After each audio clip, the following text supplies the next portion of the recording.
Good morning. Again, my name is Koshin Karl. Yes, I'm a Tendai priest, a Buddhist priest over at the Tendai Buddhist Institute right over the border in Canaan, New York, East Chatham, New York. Yes, I did have to apply for my visa to come over. I got all my paperwork involved. It's fine. But I want to thank you all for the invitation to provide this week's sermon in this beautiful sacred space.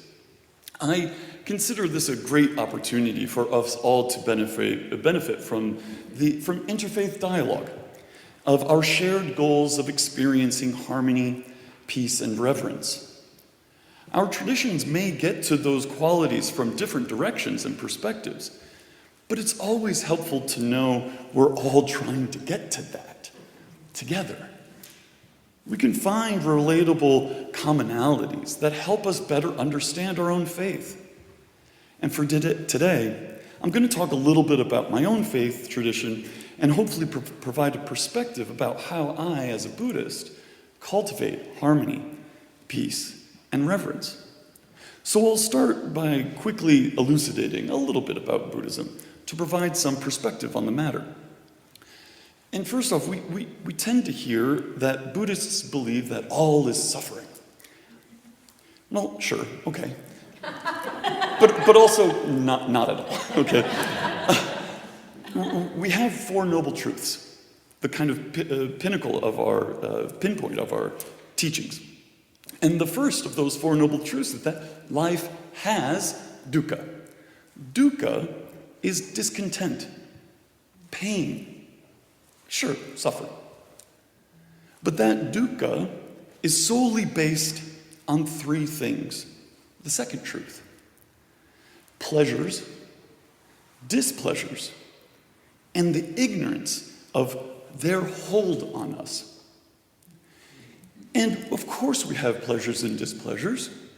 We wouldn't survive if we didn't. But it's the yearning. It's the avoidance. And it's in how blind we are to them. So there's pleasures, and then there's I need pleasure. I have to be warm, because I hate to be cold. But being chilly is okay, right?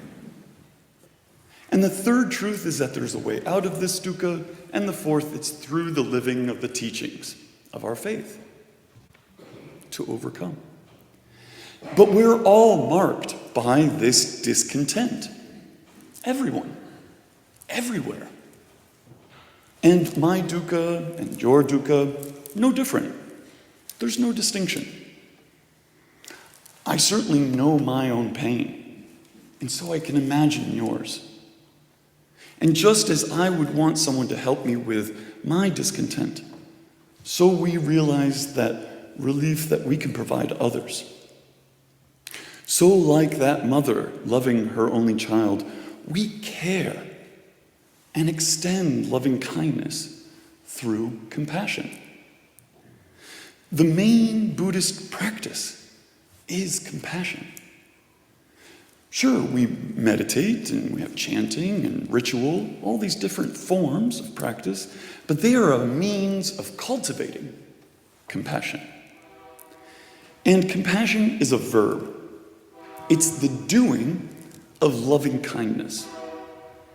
And we use the Buddha as our model. Now, Buddha is a quality.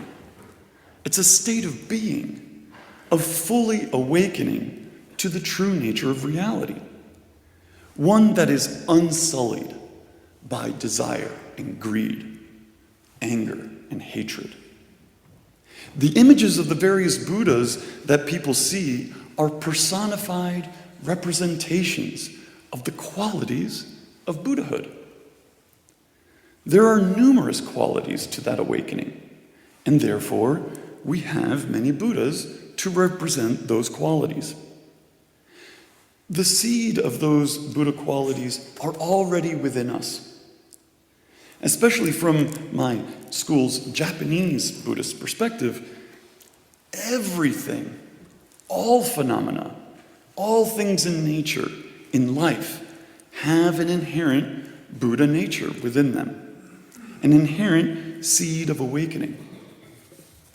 Not just living beings, but the mountains, rivers, rocks too. And it is possible for any and all to become awakened to how things truly are. And those Buddhas are not gods. Buddhism is non-theistic. Not only does Buddhism not have a god, it doesn't have any story of creation. Shakyamuni Buddha, the historical Buddha, who achieved awakening and gave us the teachings to show us the way, was asked once, "Sensei, how was the world created?" "I don't know. Go ask an astronomer. Go ask an astrologer. My job is to release the suffering of sentient beings." So our closest idea of a creation story is that this is because that is. And hopefully that makes sense as I go on with this. But what Christians may term creation, named differently in my faith, is still venerated because there is something greater, more profound, that at its root unifies and binds all things together. In a cliche sense, yeah, a oneness. But maybe more precisely, a zeroness. A void filled with everything, full of potentiality.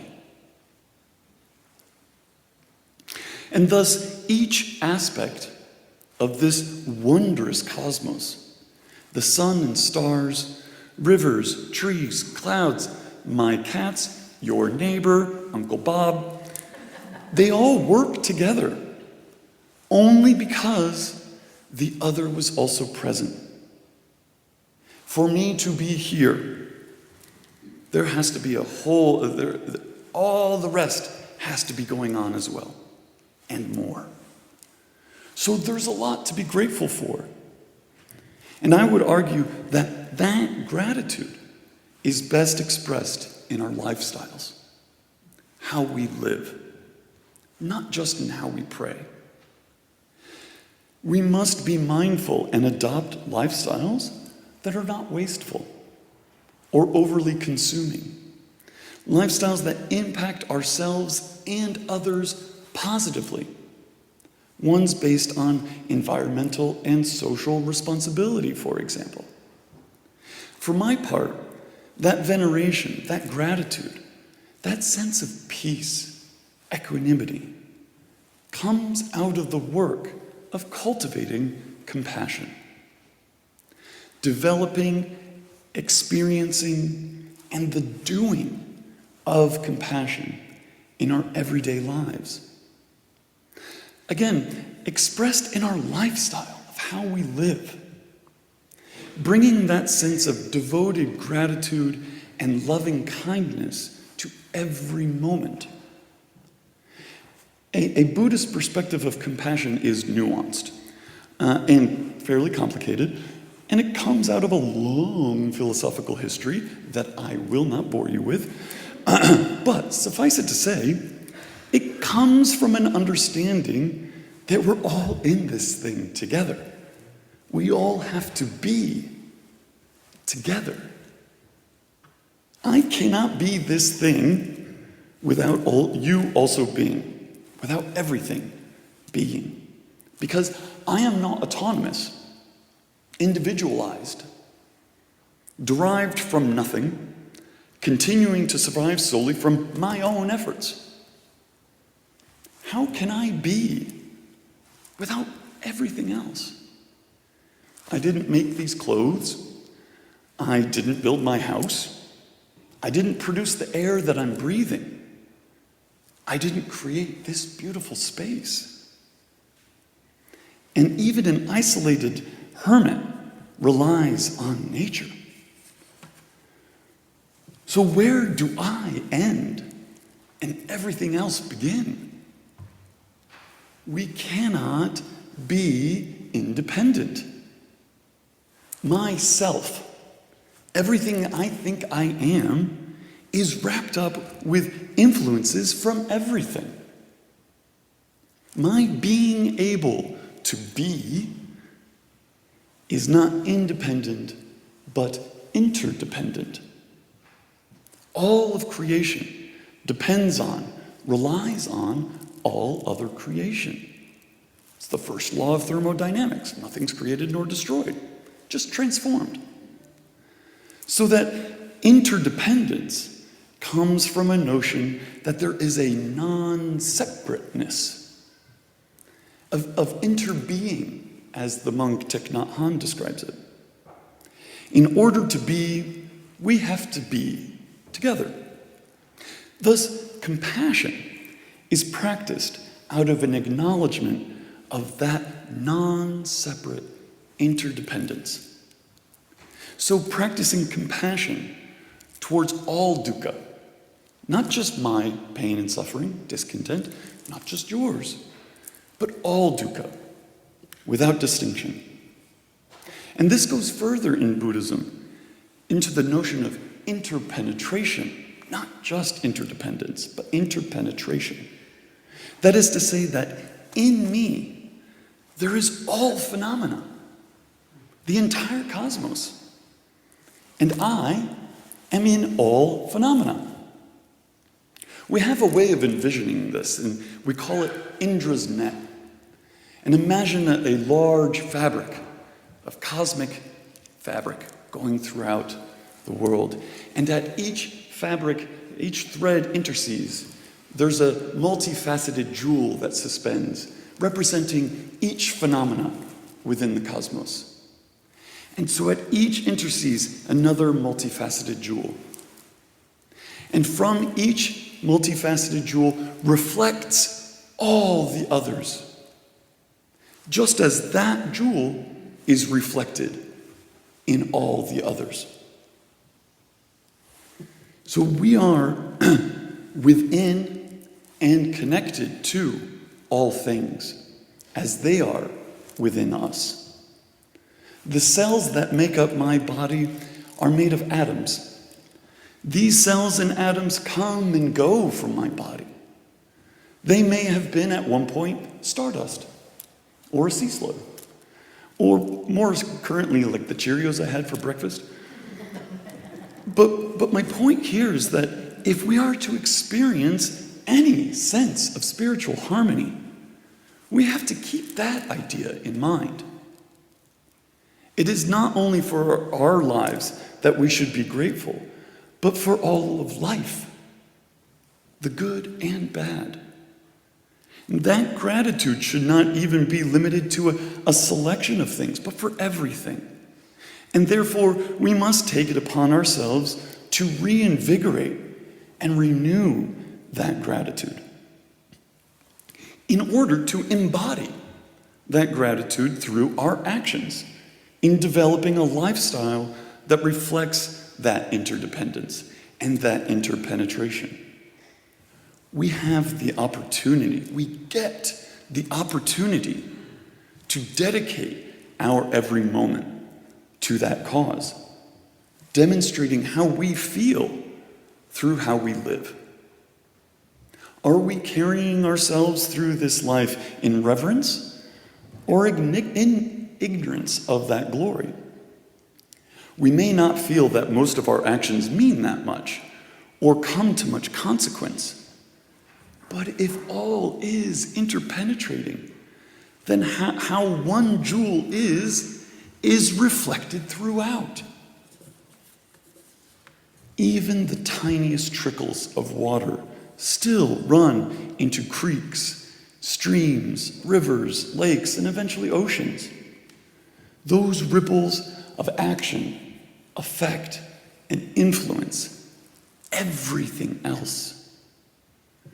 So compassion comes from a perspective of realizing what's really going on and responding accordingly. Doing harm to another hurts them, oneself, but also everything else.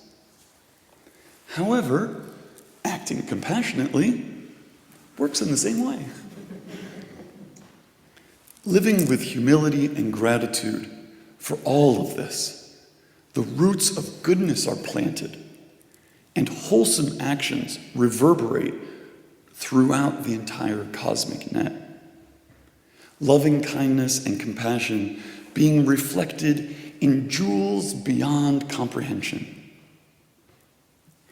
Although all too often we go about our lives in habits of unconscious blindness, disconnected from God or our own Buddha nature, from our teachings, or even from our own humanity, our own humanness, and from the nature that surrounds us. It's no wonder then that we may lack a sense of harmony, because mostly we're not harmonized in justice, in peace, equality, in recognizing and honoring this glorious everything that's happening every moment. We can only reconnect to what is important, harmonize and find peace when we open our minds and open our hearts. Redefine ourselves, redefine what we think we are, and allow for transformation, and recognize that this everything for what it is, and then act. Act in reverence, through compassion, owning our own responsibility for how this all manifests, how we are able to be together. We are part of this thing, as all things are part of us. When that is truly realized, there is no longer a need for choice, because distinctions between me and you, us and nature, all phenomena cease to exist, out of which compassion, harmony, peace, and reverence flow naturally.